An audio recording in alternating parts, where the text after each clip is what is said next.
Hey guys, welcome back to my channel. তো আজকে অনেকদিন পর আমি আবার বসলাম ব্লগটা বানাতে। তো আজকে আমি আর মা গিয়েছিলাম বড় বাজার, কারণ আমাদের কিছু পর্দার কাপড় কেনার ছিল। তো বাড়িতে বেকার বসেই আছি, মা বললো চল তাহলে কিনেই আনি পর্দার কাপড়গুলো। যেমন ভাবা তেমনি কাজ, আমি পৌঁছে গেছিলাম বড় বাজারে পর্দার কাপড় কিনতে। ট্রাস্ট মি, প্রচণ্ড গরম ছিল আর গরমে খুবই হাঁসফাঁস অবস্থা। তুমি আমায় কি কিনে দিতে যাচ্ছ? টাকা কিছু না, পয়সা নেই। আমি খুব একটা নর্থ কলকাতা ঘুরিনি অনেস্টলি। তো আজকে যখন আবার নর্থ কলকাতা গিয়েছিলাম এতদিন পরে, তো সব থেকে যেটা ভালো লাগলো সেটা হচ্ছে সেখানকার বাড়িগুলো। লাইক এরকম বাড়ি এখন আর সাউথ কলকাতায় খুব একটা দেখা যায় না। তো নর্থ কলকাতা গেলে সত্যি বাড়িগুলো দেখে খুব নস্টালজিক ফিল আসে। এই যে দেখো, এটা নর্থ কলকাতার বাড়ি।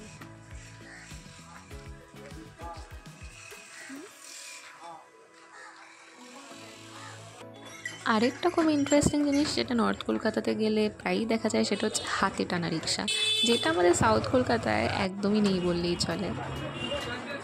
ট্রাস্ট মি গাইস, আমরা পর্দার দোকান ছাড়া সমস্ত দোকান খুঁজে পেয়ে গেছিলাম, কিন্তু পর্দার দোকান আর আমাদের দ্বারা খুঁজে ওঠা সম্ভব হচ্ছিল না। এখানে মাটির ভাঁড়, কলসি সমস্ত কিছু, মানে লিটারেলি সব দোকানই দেখতে পেয়ে গেছি, কিন্তু আমরা বড় বাজারের গলিতে অ্যাকচুয়ালি হারিয়ে গিয়েছিলাম, কারণ আমরা পর্দার দোকানটাই পাচ্ছিলাম না। এই তো পর্দা। কয়েকটা দোকান আমরা দেখেছিলাম পর্দার, বাট আমরা যেটা দেখেছিলাম যে পর্দার দোকানের মানে পরপর শুধু পর্দার দোকান, সেটা আমরা খুঁজে পাচ্ছিলাম না।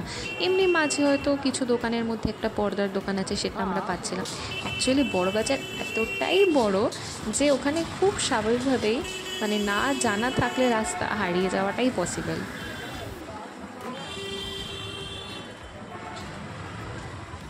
বড়বাজারের নাম তো আমি ছোটো থেকেই শুনে আসছি যে প্রচণ্ড সস্তায় খুব ভালো ভালো কোয়ালিটির জিনিস পাওয়া যায়, বাট অনেস্টলি কালকে গিয়ে আমি দোকানগুলোই খুঁজে পাচ্ছিলাম না। অনেক কষ্টে মনে হয় কিছু পর্দার দোকান পেয়েছি, সেখান থেকে আমাদের পর্দাগুলো ফাইনালি কিনতে হয়েছিল।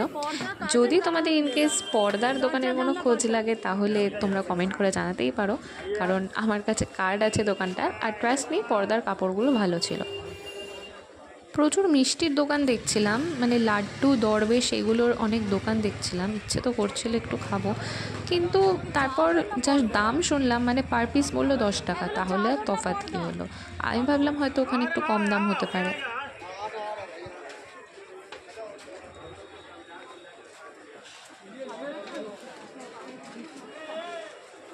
পান মশলা সব। আচ্ছা, তুলেছি।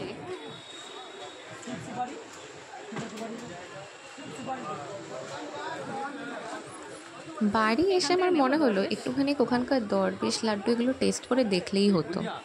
हाँ बुंदिया वो लड्डू लड्डू लड्डू 160 টাকা কেজি আর স্পেশাল না 200 টাকা কেজি 10 টাকা পিস।